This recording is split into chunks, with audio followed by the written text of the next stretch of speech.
Welcome to the Great American Collectible Show, seen Wednesdays on the Sports Collectors Daily Facebook page and the Great American Collectibles Facebook page.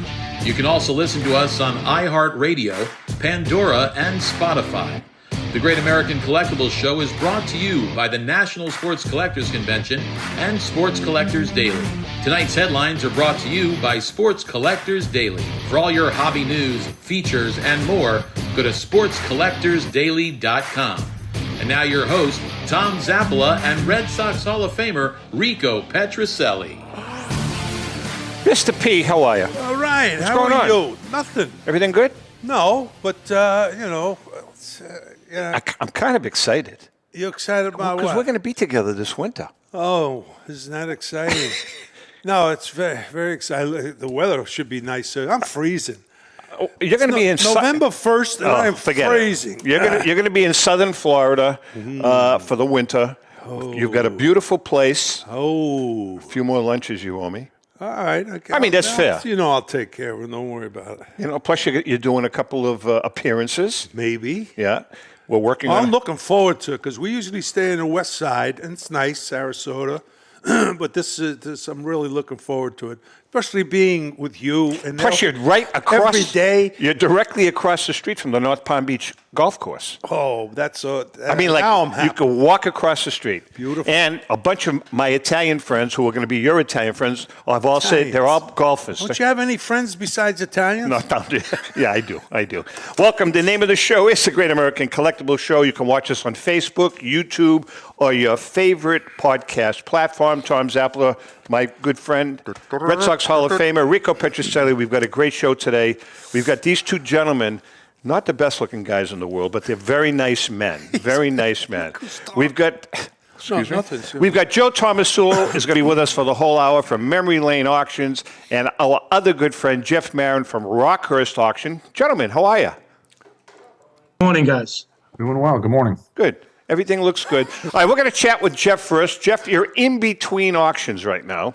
However, you're going to be down at the Greater Boston Collectible Show this weekend. Yeah. That's right. You got one guy coming down? Yeah. Our salesman, Mark, will be there. It's at the Shriners Auditorium in Wilmington, November 3rd through 5th. So come down and see us. And Joe, you're going to be there also? No. Can Joe hear me? Yeah. Joe, can you hear me? Yes. I just asked you a question. All right, go ahead. Ask it again. Are you going to be there on Saturday? I will be there the whole weekend. All right, good. Because I'm buying sandwiches. So I'm going to buy a sandwich, Jeff, for your guy. Nice Italian sandwich called the Sicilian. Nice. And dinner the next day. Hey, listen, let's not push it. All right, let's talk with Jeff. Jeff, obviously, the Elvis auctions that you've done in the past and continue to do are absolutely amazing. I know you've done them down at Graceland many times. And I wanted to focus today, talk about your last auction. I mean, that was very successful. Why don't you tell us about that first and then what we're going to talk about? Yeah, we had a nice auction in September. We do day one sports. Day two is rock and roll, Hollywood, historical stuff. And it went really well. We had some nice prices on things. The cards always do well, and there were some higher end rock and roll pieces that performed really well. So it was good Elvis stuff. There was, there's lots of autographs in the rock and roll world, of course. And we've got our next one coming around the bend here in the middle of December 15th, 14th, and 15th. So we've got a nice signed Beatles piece in that one. Some better sports cards, some nice tops and 60s and 70s sets, 50s sets. So yeah, it's going pretty well.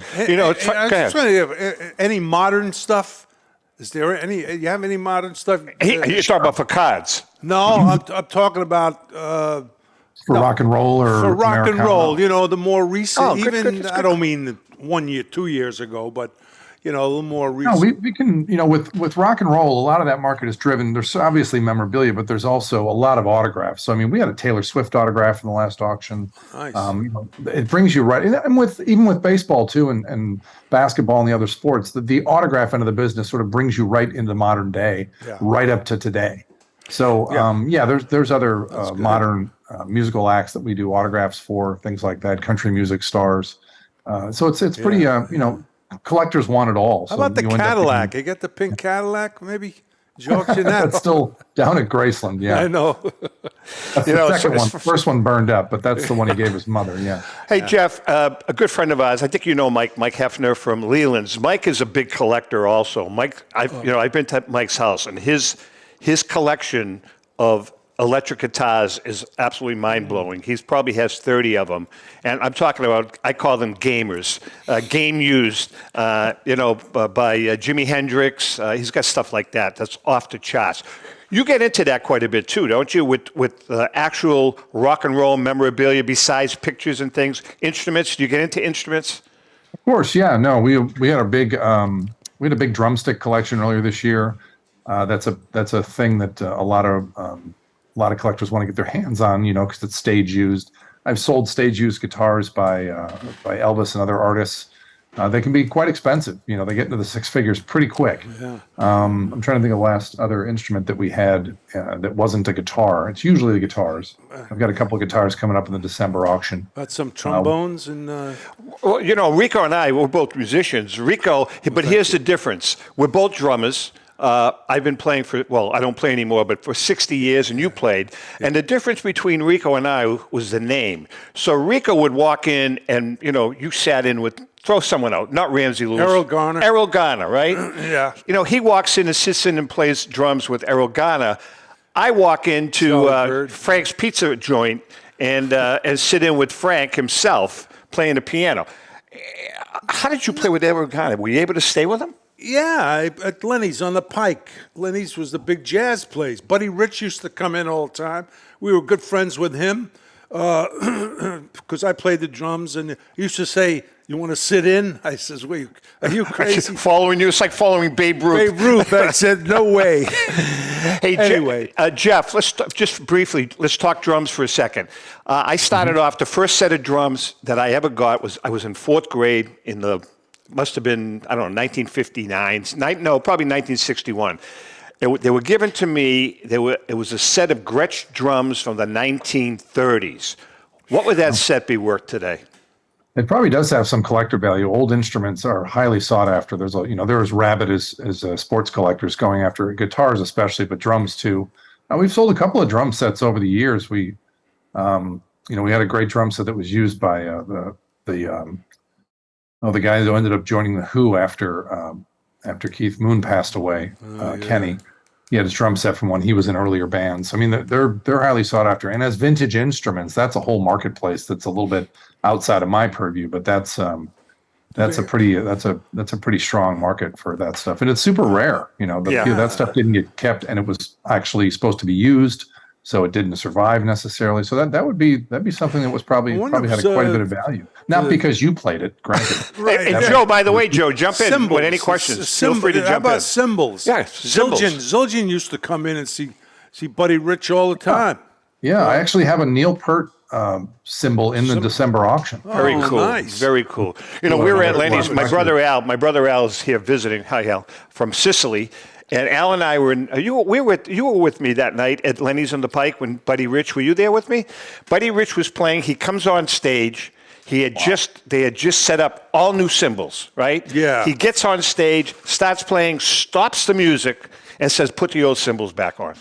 Honest to God. Oh, he was great. Just really fussy. Anyway. Jeff, your consignments, are you all set with consignments for this next auction?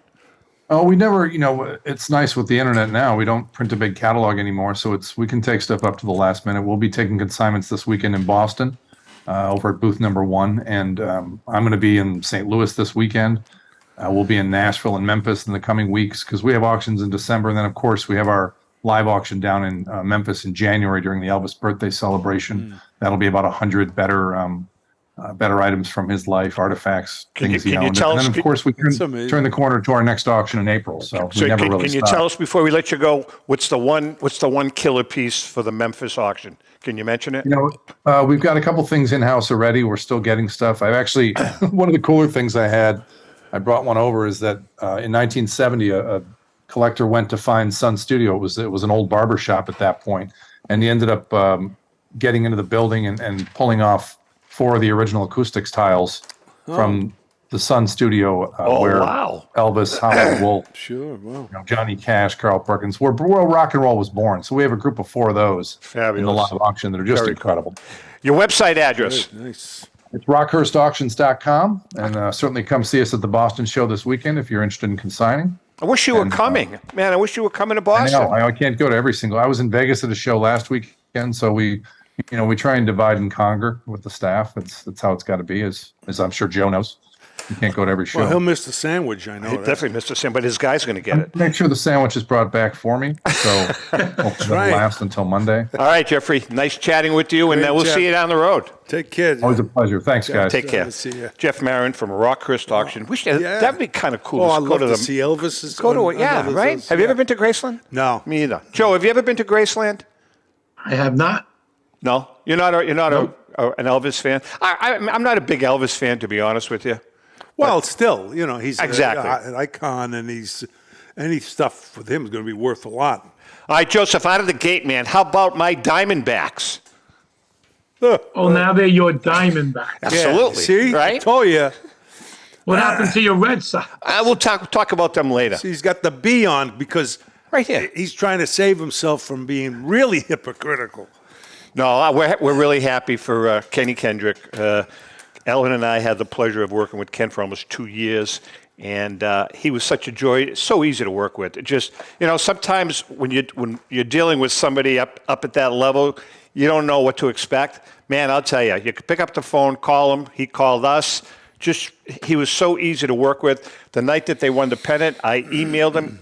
10 seconds later, he emailed me back. I said, Kenny, we're just so happy for you. Yeah. And he said, he was overwhelmed. He said, I can't tell you how proud I am of these kids. They went through. Tom, to go into the city of brotherly love down 3 games to 2 and take both games, they deserve a lot of credit. Absolutely. All right, Joe, you got an auction coming up. Let's talk about that first. You got some killer pieces in it? We just picked up, Tom, an amazing piece. I mean, there's so many good pieces, but you guys are going to love this one. There's only 2 known. It's a circa 1915 real photo postcard with a Type 1 image of Ruth in a pitching pose. Rookie era postcard. Graded in SGC4. In a Boston uniform. 1915-ish, yes. So what's the starting bid going to be for that bad boy? $50,000. $50,000. It was taken at spring training at Hot Springs, Arkansas. Wow. Jeez. Amazing piece. That must be nice. We have some great high-grade cards like we always do. Yeah. Koufax rookie in a 9, 52 Bowman Mantle in a 9. Those are $300,000 to $400,000 cards. Got some great photos. Beautiful 11 by 14 oversized photo of Garrick batting, struck by Louis Van Ooyen. Yep.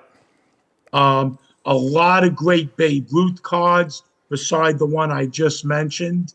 Just so much great stuff, Tom.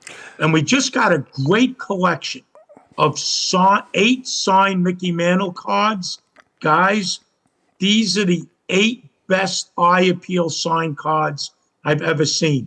All dead centered with signatures placed in the perfect spot on the card. All the same card? Are they all the same year, the cards? 52. No, 53 Bowman, 54 Bowman, Yeah. 58 through 61 tops. Nice. That's Really nice signed. Did you sign a lot of cards? No. Right? At the time you guys played, that wasn't really popular. They didn't have cards.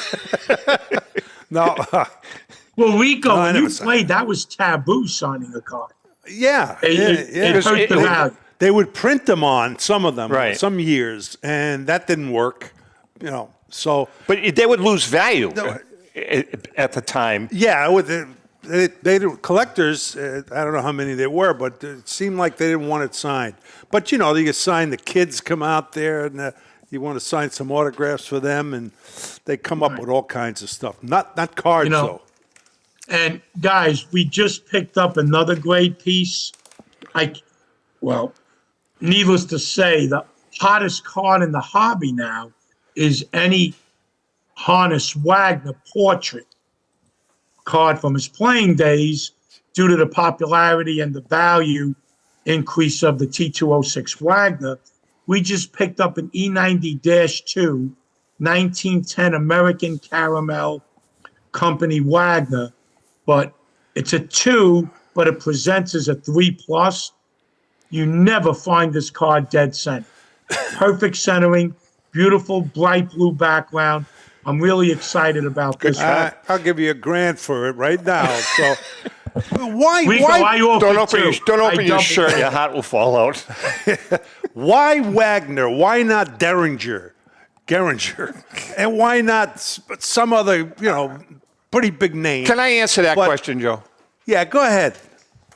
No, I want Joe. I'm going to answer. I want Joe. Go ahead. Yeah, Go ahead. Rico, it's just like the 52 Topps Mantle.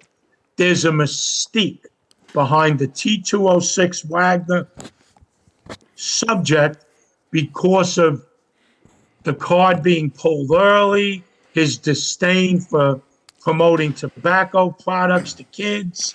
So that whole mystique drives the price.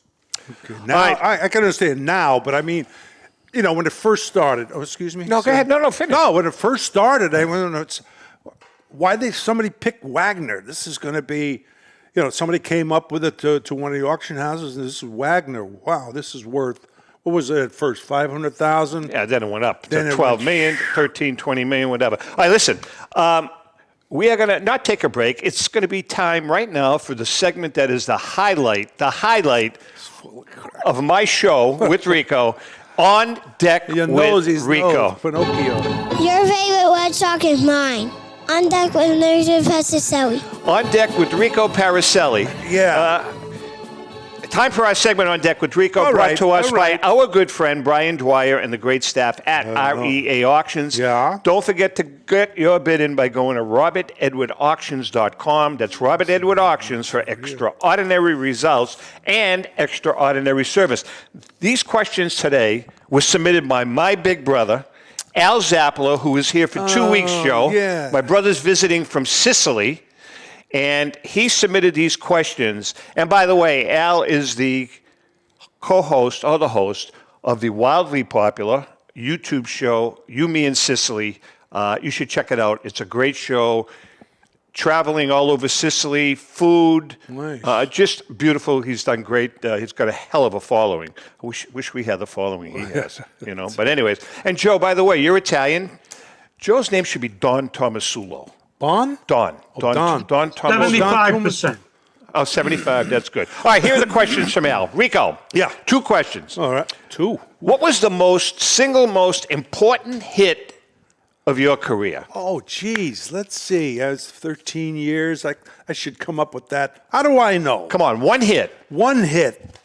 Important, meaning, World Series. Something that could have been a game-winning hit. Sixth game of the World Series in '67. I hit a home run to start us off. 2 home runs. But anyway, the other thing would be the one against Vida Blue. That's the... Tell us about it. What happened? I hit 2 home runs off him. It was a big game. We were both in first place at that time. What was the score of the game? I don't know, 5-4, something like that. So your 2 home runs won the game? No, well, they helped win the game. But, yeah, they were in first place, and we were in first place too. But it ended up they were in first place at the end, and we were in third place at the end. So what the hell? That's the story of Red Sox life. All right, here's the second question.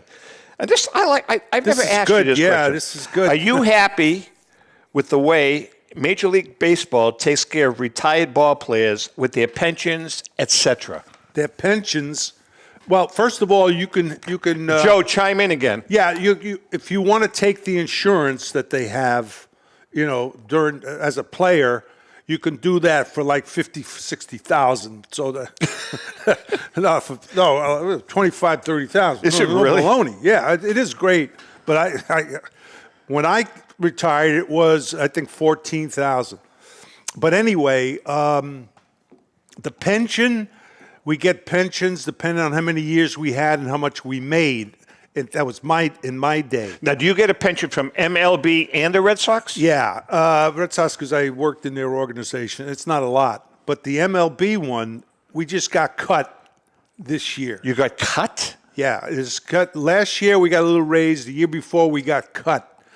I got cut $300 a month. Why? Because of we have the regular, and then the variable is what they invest, and that lost a lot of money. Oh, so it's like a 401k. Everyone went down. Because the economy sucks, you guys lose out. Yeah, well, and Major League Baseball, the present day Major League Baseball, they have nothing to do with it. People say, well, I want these guys are making so much money. Why don't they give more into this pension for the older guys? Has nothing to do with it. We tried that one time. Mark Ballinger was the head of this pension, and not the Players Association, and they said, forget it. We don't have anything to do with that. So it's good. Don't get me wrong. I'm thankful that we have it, but it kind of it fluctuates. And does a pension, Joe? Again, chime in. Does the Tom, I got to be honest. He doesn't care. What does he care? They just made some major changes to the pension rules. Yeah. It's very complicated. I don't even understand it. Yeah. I have to go through it with a fine-tooth comb. Yeah. Really? But I mean, obviously, what's the minimum salary now, Rico? $700,000? 700, 750, yeah. Right. Who could live on that? Obviously, you missed the boat there. Oh, thanks a lot. Right? All right. Listen, we're going to take a quick break. Joe is in the house. Joe T is with us. Joe Tomasulo from Memory Lane Auctions. Hang in. We'll be right back. Since 1996, Brian Drent and the staff at Denver's Mile High Card Company have led the charge in the collectibles hobby. Mile High is a full-service dealer specializing in buying and selling cards and offers a competitive consignment program for all collectors. Whether it be their computerized want list service, appraisals, or auction services, Mile High has it all. If you've been searching for a company with a selection of high-grade vintage 1888 to 1970 baseball cards and memorabilia that shares your passion, aim high, Mile High. Go to milehighcardco.com or call 303-840-2784 for more information. For more than 30 years, Robert Edward Auctions has been the industry leader when it comes to helping you realize the most money for your baseball cards and sports memorabilia. In addition to their unparalleled reputation for honesty and integrity, they reach the largest number of bidders in the business and offer lower seller's fees, as well as generous cash advances up front on your valuable material. Contact them today at 908-226-9900. That's 908-226-9900 or at robertedwardauction.com. This is Brian Drent, president of Mile High Card Company. Is your sports card and memorabilia collection properly insured? For easily replaced personal property, homeowners insurance is all most people need. But for prized possessions that you may have spent a lifetime collecting, it doesn't go nearly far enough. Collectables Insurance Services has been insuring for over 50 years. They offer a full range of protection and a $0 deductible at an affordable rate with no appraisals required. I know because they insure my collection. If you have a minute, go to collectinsure.com and learn more about insuring your personal card or memorabilia collection. Hi, this is Dan from Memory Lane Auctions, here to remind you that the renowned Memory Lane Collectibles Company has served as a beacon of light to the collecting community for the past several decades. Indeed, folks, it has been our utmost privilege and pleasure to provide the most enthusiastic collectors with an abundance of the finest sports cards and memorabilia for America's most coveted sports personalities via our world-class auctions. Whether you choose either a private sale transaction or the auction route, Memory Lane cordially invites you to reach out to us to maximize the value of your prized possessions. Also, it is not just sales that we pride ourselves on being the best of the rest, because if you are seeking a particular keepsake for your esteemed gathering, we will be relentless in our quest to find that special piece to fulfill your collecting dreams. So no time to wait. Reach out to us today for the purposes of capitalizing on our unparalleled marketing capabilities. Simply pick up the phone and dial 877-606-5263. That's 877-606-LANE, or find us on the World Wide Web at www.memorylaneinc.com. Now is the time for your valued consignment to ultimately become another one of Memory Lane's record-setting prices. How would you like to own the bat that was used by your favorite player when he hit that towering home run or game-winning base hit? Now look no further than JT Sports, specializing in the sale and authentication of professional game-used bats. As the official authenticators of professional model game-used bats for PSA DNA, JT Sports will guarantee the authenticity of any bat purchased from them. JT Sports also buys and sells game-worn uniforms, gloves, and baseball equipment. The unique quality of the collectible is what JT Sports is all about. Give them a call at 609-487-8003 or check them out at GameUseBats.com. Hey folks, it's the East Coast Sports Marketing and Hunt Auctions are pleased to present the Philadelphia Sports Collectors Show, the Philly Show, from Friday, December 1st to Sunday, December 3rd. Getting blurry now. Held at the Greater Philadelphia Expo Center, Hall A&E, 100 Station Avenue, Oaks, Pennsylvania, 19456. Shop our expanded 100,000 square foot show floor with over 250 of your favorite hobby dealer booths of sports collectibles heaven from the 1800s to present day. That's when you played. Yeah. Major sports auction houses and third-party grading and authentication companies are on hand to assist your collecting needs. The Philly Show is family-friendly, and all kids 10 and under get in for free. Autographed guests to include Philadelphia Phillies fan favorite, 2008 World Series MVP, Cole Hamels. Eagles greats like Brian Dawkins, Randall Cunningham, Ron Jaworski, he's my age, isn't he? Harold Carmichael, and many more. For more information, go to thephillyshow.com. Remember, since 1975, the Philly Show is where it all started. We had a good time in Philly. Oh, it was great. This was a great show. I thought we had a really good time. Okay, welcome to another GAX Moment brought to you each week by our good friend Paul Borges and PB Collectables, your neighborhood card shop. Go to pbcollectables.com to find that special card or a piece of memorabilia. I was talking to my good friend, Derek Grady from Heritage Auctions. We were having a nice conversation. And I don't know how we got on the subject of cards to invest in. If you're going to speculate, these are a few cards that you may want to consider. These 5 players, in both our opinions, because we went back and forth, are going to be future Hall of Famers. And now, if you're going to invest in a card, this is a good time to invest in their high-grade cards because they will go up at some point in time, even though they are not in the Hall of Fame right now. Number 1, Todd Helton. In our opinion, I think Todd Helton is a shoo-in for the Hall of Fame. 316 lifetime batting average, 369 home runs, 2,500 hits, and 1,400 RBI. Now, that's a good card. You can probably buy it relatively on the cheap right now, but it's a good card to invest in going forward. Number 2, Carlos Beltran. 2,725 hits, 435 home runs, 1,587 RBI, and a 279 batting average. Another good card to consider long term. If you're going to invest, remember, and you're going to flip cards, you're wasting your money. Third card, Gary Sheffield. Now, this one here, this is kind of an iffy one because he's been on the docket a few times. I think he's eventually going to get in. 292 batting average, 509 home runs, 1,676 RBI, and 2,689 hits. I think Gary is eventually going to get in. Again, a good card to invest in long term. If you're going to flip the card, you're wasting your money. Another one.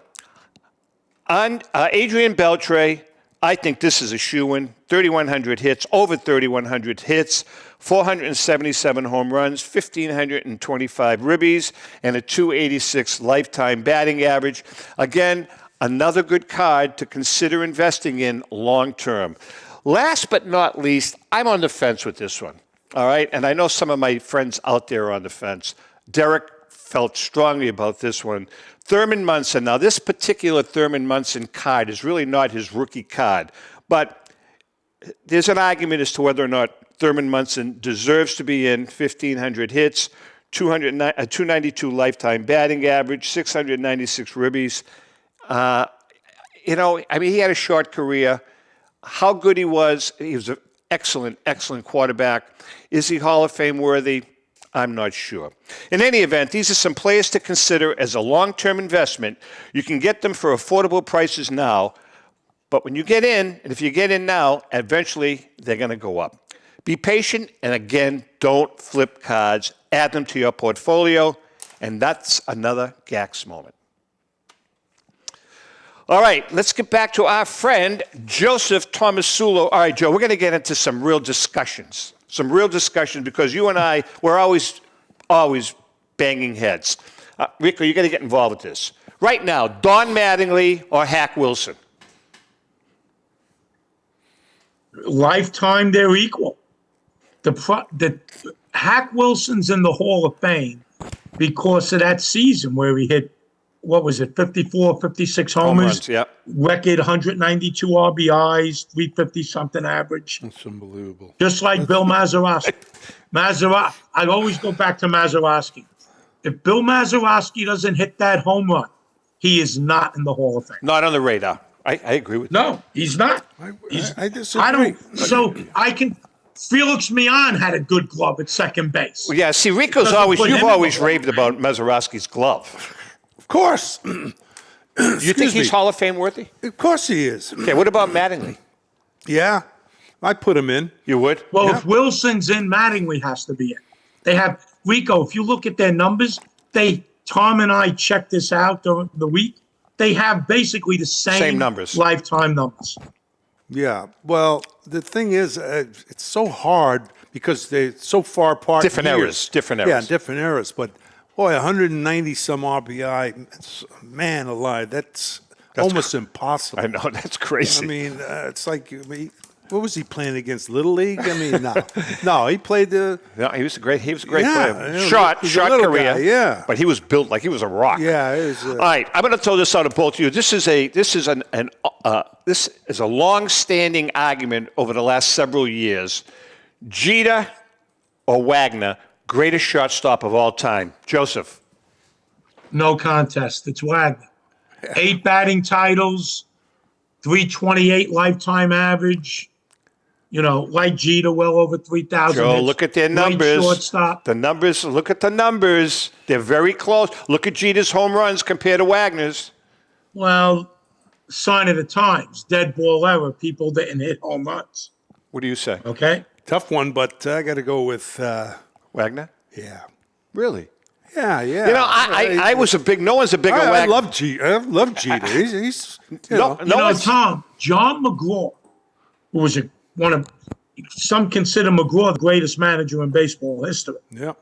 He saw Cobb, Jackson, Ruth, Wagner, Lajoie, Collins. He saw the best. Hornsby. And he swore to his dying day, nobody was as good as Honus Wagner. Well, one of the things, and you're bringing up a good point, you're both bringing up a good point. One of the things that has to be considered is, when you're look at the defense that Derek Jeter played and the equipment that he had, and then look at the glove that Honus Wagner had and used when he played. I mean, it's like night and day. Yeah. Like night and day. Of course, everything was different. I mean, the ball, the gloves, the stadiums, you got to realize when those guys played, these stadiums were like 480 feet to center field. Left field was, 380, who knows? And so, you hit a lot of home runs, I tell you. Some were small. A couple of things about Jeter. And I love Jeter. I'm a big Yankee fan, and to me, Jeter's one of the most clutch players in baseball history. Came up big in big moments. Yeah. But ironically, Jeter was better to his backhand, his left crossover step, than to his glove side. Jeter had very poor range to his glove side up the middle. Very poor range. You agree with that? Average at best. but to his Average. backhand, he was Average. excellent. And guys, Rico, I got to tell you, I don't think I've ever seen a shortstop charge the swinging roll Yeah. better than Jeter, Jeter. with the quick throw to first. Well, you were also. Go ahead. Jeter was criticized about his Defense. yeah, not his defense, but his range. And you mentioned, especially later in his career, but like Ripken, they got to got to play smart. They knew where the hitters, they knew their pitchers, what guys pull the ball and all that. So that's part of being a pretty good player. Where does Ozzie fit into this? To me, he was the best. I mean, defensively. Defensively, Rico's 100%. Yeah, defensively. No one is Ozzy. He was incredible, and he they had AstroTurf.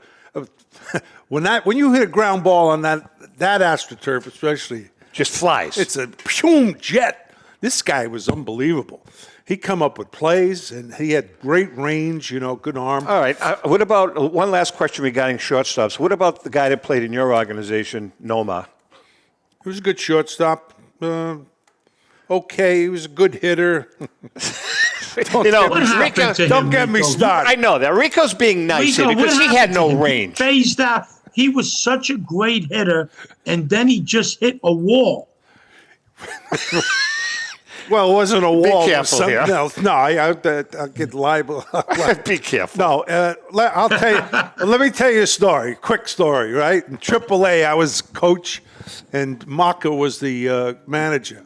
So Nomar comes up, from AA. In fact, we were there with him there, and his power was what do you call the warning track power. So one game he runs early in the year, he runs and hits the bag and turns his ankle.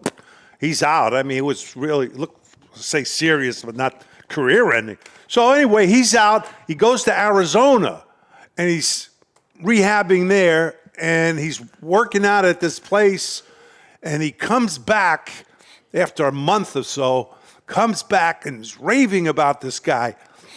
So he gets up, and he hits one about 480 feet, and he's whacking the ball all over. I mean, that just, over the fence. Was he bigger?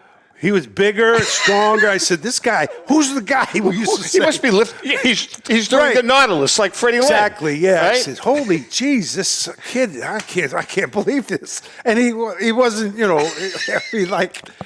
wasn't a big guy, but he was a good all-around player. I mean, He was. There's no doubt. Him and Denny Doyle. Denny passed away. Oh, that's funny. All right. Hall of Fame pitchers right now, in my opinion, there's only 3 that exist that are currently pitching. Are you guys agreeing with this? Max Scherzer, 1. Clayton Kershaw, 2. And Verlander. Anybody else? No. That are currently pitching? Yeah. Any relievers that are up there? Oh, yeah. They're a dime a dozen that are going to be in the Hall of Fame. What's his name? Used to Tom, be that's with the Red Sox. probably it.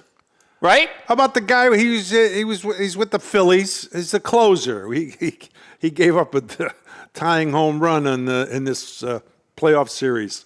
I don't know. What's Who's his name? You know the closer? He goes. Oh, the guy who picked the pitcher from the Braves. Yeah, he was originally with the Kimball. Yeah, right. He's not a Hall of Wait a Famer. minute, Get I'm out of here. Just saying, he's got over 400 saves. He pitched for the Red Sox. Yeah, Well, he was Atlanta. He was.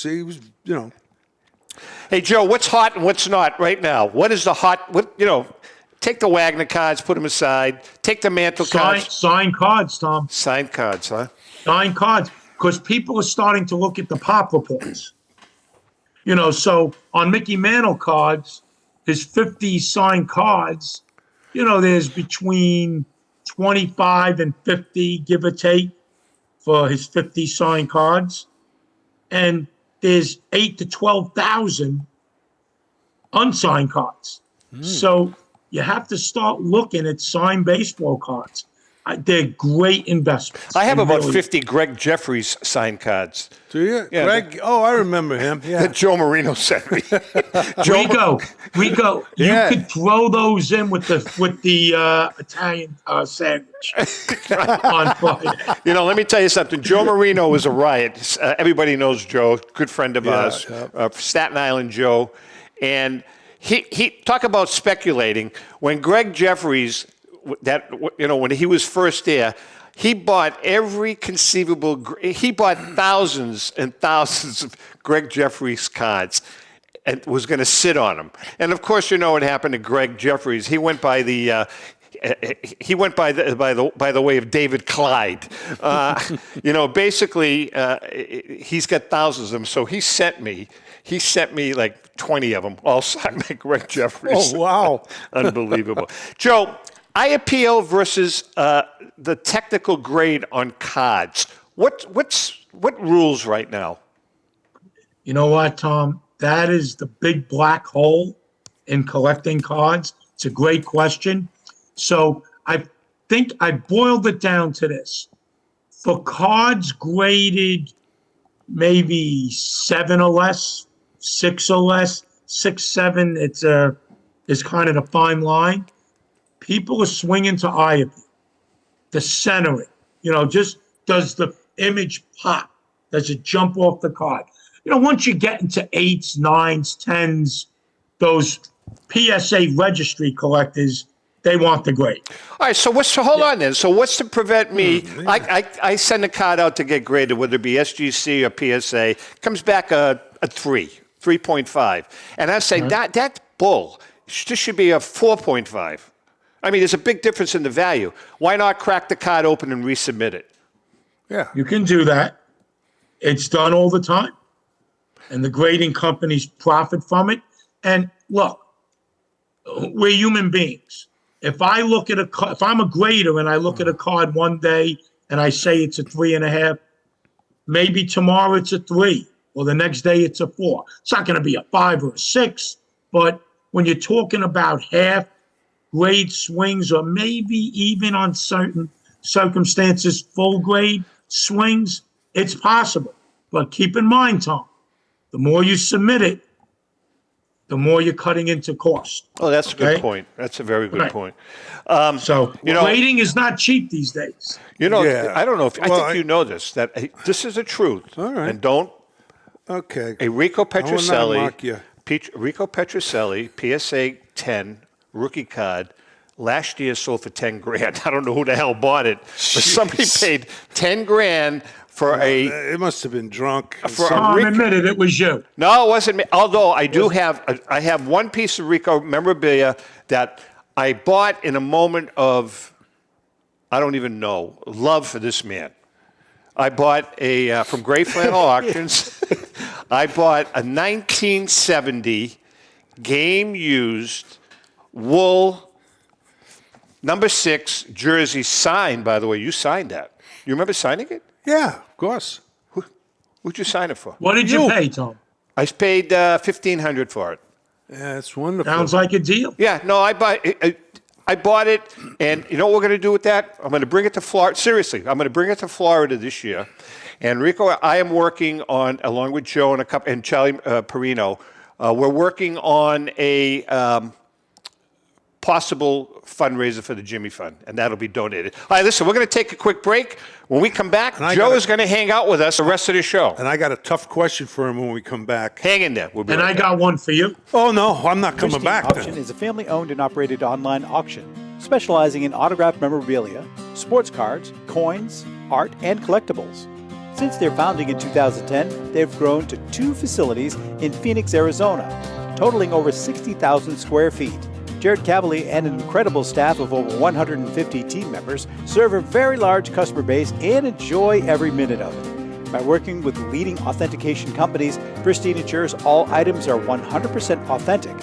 In addition, third-party authenticators regularly travel to Pristine Auction to provide authentication services on site. Pristine Auction strives to operate its business in a way that's honoring to God, their families, and their customers. With a strong focus on speed, quality, and premier customer service, Their mission is to be the leading online auction for every level of collector and fan. Pristine also works for Hope Sports and Identity Hoops International, traveling to Mexico to build houses for the less fortunate. Pristine Auction offers several online auction formats with thousands of auctions ending each day. For more information, go to pristineauction.com. That's Pristine Auction, the best in the business. If you're a discerning collector interested in owning the most important pieces in the hobby, look no further than Leland's Auctions. The original sports auction and appraisal house, Leland's was established in 1985 by legendary Pioneer founder Joshua Leland Evans. And today, President Mike Hefner carries on the tradition. From the Tom Brady card and memorabilia collection to the famed Boston Garden Auction to high-end card auctions from every major sport, Leland's has always maintained the highest standards. Go to Lelands.com and get your bid in. That's Leland's, the hobby's leading sports auction house for 4 decades. It's often been said that championships are won on the practice field, and world records come only to those willing to work harder than everybody else. Heritage Auctions is the world's largest collectibles auctioneer because we believe that becoming the best is only an invitation to the challenge of remaining the best. This requires the skills of the hobby's top experts, capable of identifying and maximizing value for our consigners. It requires the most visited website in the industry, courting a global audience of collectors over 1.5 million strong. It requires a dedicated press department that expands our global reach far beyond the entrenched hobby marketplace. It's hard work, but a simple premise. Present the finest collectibles to the largest population of potential buyers, and world records will come. We invite all listeners to put the unmatched power of Heritage Auctions to work for you. Auction evaluations are always free, and our commission-based fee structure ensures that our interests are always aligned. The highest possible price for your collectibles. There will always be new world records to chase, so let's chase them together. Visit our website at ha.com and request your no-obligation review today. Hi, this is Dan from Memory Lane Auctions, here to remind you that the renowned Memory Lane Collectibles Company has served as a beacon of light to the collecting community for the past several decades. Indeed, folks, it has been our utmost privilege and pleasure to provide the most enthusiastic collectors with an abundance of the finest sports cards and memorabilia for America's most coveted sports personalities via our world-class auctions. Whether you choose either a private sale transaction or the auction route, Memory Lane cordially invites you to reach out to us to maximize the value of your prized possessions. Also, it is not just sales that we pride ourselves on being the best of the rest, because if you are seeking a particular keepsake for your esteemed gathering, we will be relentless in our quest to find that special piece to fulfill your collecting dreams. So no time to wait. Reach out to us today for the purposes of capitalizing on our unparalleled marketing capabilities. Simply pick up the phone and dial 877-606-5263. That's 877-606-LANE, or find us on the World Wide Web at www.memorylaneinc.com. Now is the time for your valued consignment to ultimately become another one of Memory Lane's record-setting prices. Are you a collector looking for that rare trading card or autograph ball or photo? If so, then PB Collectibles in Newport is the place for you. PB Collectibles has graded cards, raw cards, complete sets, and wax boxes of the stars of the future, today, and from the past. We also offer a large selection of both vintage and modern cards. So whether you're looking to add to your collection or sell it, visit us at PB Collectibles, 269 Spring Street in Newport, located across from St. Mary's Church. We are your neighborhood card shop and much more. Hey, I'm Mike Petroselli. If your company is looking for the best in marketing and promotional items, you'll hit a home run with Petroselli Marketing. With over 8,000 suppliers and 650,000 imprint-ready items, we can get your company the visibility it needs to get your maximum exposure. Whether it be office promotions, wearables, automotive, sports items, and everything in between, Petroselli Marketing can do it all. Our design staff will even work with you from concept to delivery and customize your products. At Petroselli Marketing Group, we will get your brand in front of your audience. Contact us at info@petrosellimkt.com or call us at 603-880-3202. That's Petroselli Marketing, where no dream is impossible. Folks, Imprinted Products keeps your brand in front of your What the hell customers. was that? What is it? Don't derail him. It's easy He rolled with it. It's easy to do that. Yeah. Go ahead, Rick. We're sorry. The music is gone. That's okay. He rolled with it like a pro. I know It's he you did. that got derailed. Imprinted Products, really, this is very important. Is that a Petroselli pen? Keeps your brand in front of your customers. Now, this is, a lot of the auction houses should use us. Joe, don't be so No, that's- cheap. You guys should be buying Rico Petroselli No, pens. it's not my son. It's his son. We make our own pens. Oh, you say me. Imprinted Products keeps your brand in front of your customers more than any other form of advertising. And this has been researched. For the best on-time service and new ideas for your product, give Petroselli Marketing Group a call. By the way, Petroselli Marketing Group has clients all over the country. So if you're somewhere else in the country, he can get it to you. Joe. Wait a minute. Call. Go ahead. 800 freebie 264-4294. Go to their website at petrosellimkt.com. Joe, you got to talk to JP. You guys can't be so cheap. Buy some nice Cheap? hats. Do you get an REA or Heritage Christmas mug? I do or not. a birthday card? I do not. Come on. You know something? I use my Memory Lane Yeti every single day in my office. Every day. There we go. Honest to God. Yeah, I do. he does. And by the way, last week I had a Petroselli hat on during the show. No kidding. Yep. Oh, the one Mike gave you. Yeah. Yeah. All right. Go ahead. Here's the question. I got a big one. This is, we got millions of viewers and listeners, collectors. All right, maybe thousands. But seriously now, are you concerned about the economy,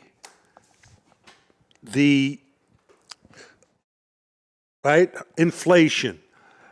I'm not getting into politics, but what's going on in the world at this point. And how it's going to affect the hobby? How is it going to affect the hobby? Will people not want to... In other words, what's your thoughts on them? But yeah, let me just get what's your thoughts, because I don't know about a solution if it does happen. The hobby won't crash. It could soften prices. It has already in some circumstances. But don't forget, guys, we'll use the stock market as an example. It's an EKG, up, down, up, down. Right. Memorabilia, good memorabilia, rare memorabilia, high-end, Ruth, Cobb, Mantle, Garrett, DiMaggio, Barbie Orr, Brady. Well, actually, I shouldn't say Martin, because that's taking a hit. But, Nagurski, name it, Unitas, those cards have pretty much held their own.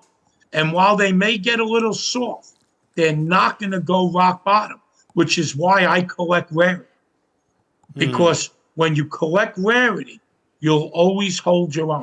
You really will. Joe, you and I talked about that on the phone this week. And, I told you that I had done a 180-degree turn on my collections. I've gotten rid of most of my T206 cards. And then I'm focusing on rare pieces of memorabilia or rare cards. And you kind of supported what I said. I talked about the Christy Mathewson first edition. I talked about the Grover Cleveland Alexander contract, things like that I have.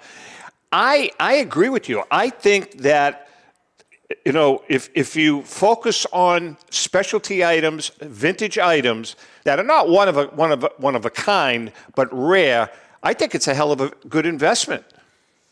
Yeah, I mean, so sure it is. Right? It's better than stocks. I think so too. Yeah, I think so. Yeah, Apple stock a couple of years ago, 128, 130. I panicked. It started dropping, went down to 120. whatever. I sold it, took a little loss. Shot back up to 190. Right. Now it's like at 170. So these things just, you got to ride the wave. Right. I agree. Okay? I agree. But at the end of the day, when the smoke clears, just like when you buy rock solid stocks, when you buy rock solid memorabilia, you'll be the one with the last laugh. I tell you something honestly, and I've told, we've been preaching this, to our viewers, at least I have, and people that I've spoken to. I honestly, my collection, I look at my collection as part of my investment portfolio. I have, we have IRAs, we have 401ks, we have other investments, but you have to. Yeah, I mean, I equate that with my financial advisor. I give him a number.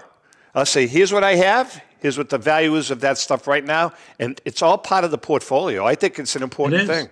And then there are people too, Joe, that just collect because they like the cards. Well, you can have the beauty of both, Rico. Yeah, you definitely. can. You know what? Am I gonna run out into the street and do 6 cartwheels because I'm holding a piece of paper that says Apple on it?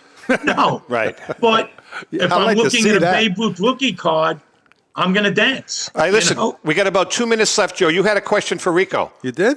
Well, I had a question for both of you, real quick. I'm chomping out the 2 bit minutes. on this one. Go ahead. Oh, boy. It was a big Network 54 board question a few weeks ago. Could Babe Ruth, Williams, DiMaggio, Cobb, Gehrig, could they hit the pitches today to throw 100 miles an hour with sliders? And a lot of people said no. Your opinion? I disagree with that totally. Number one, there's no doubt about it. No, there's no way they could not hit because number one, they'll adjust. Exactly. Rico, I got some numbers here that are incredible. So, okay, so Joe DiMaggio, who was the best? The pitcher closest to today's pitcher was Bob Feller. Okay, yeah, Feller threw upper 90s to 100. Yeah. And he probably had one of the top 5 filthiest curveballs in baseball history. Yeah. DiMaggio had a lifetime batting average of 325. In 193 at-bats against Feller, he batted 342 lifetime, hit 11 homers, and absolutely wore him out. Babe Ruth hit 9 home runs off Lefty Grove, 9 or 10 home runs off Grove. And I think, who was it? Against Walter Johnson. Walter Johnson only gave up 97 homers in 5,900.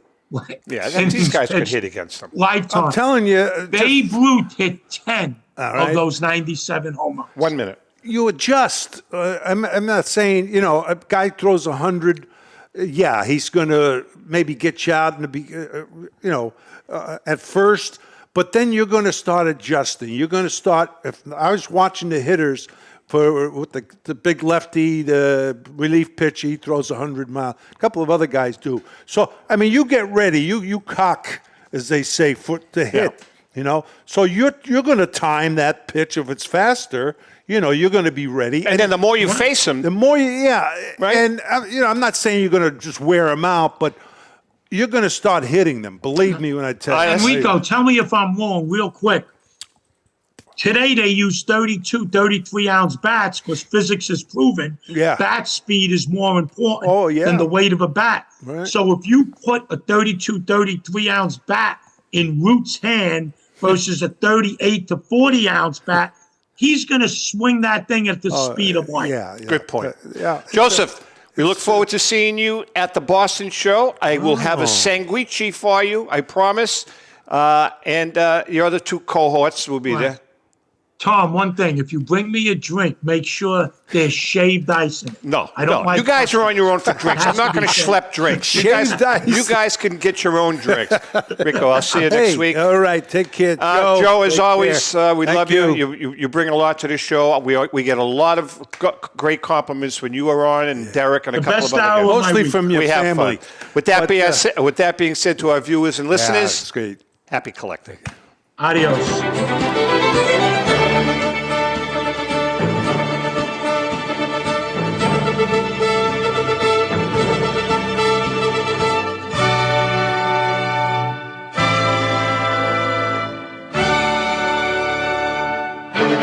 The views and opinions expressed by the hosts, guests, or callers of this program do not necessarily reflect the opinions of the Studio 21 Podcast Cafe, the United Podcast Network, its partners, or affiliates.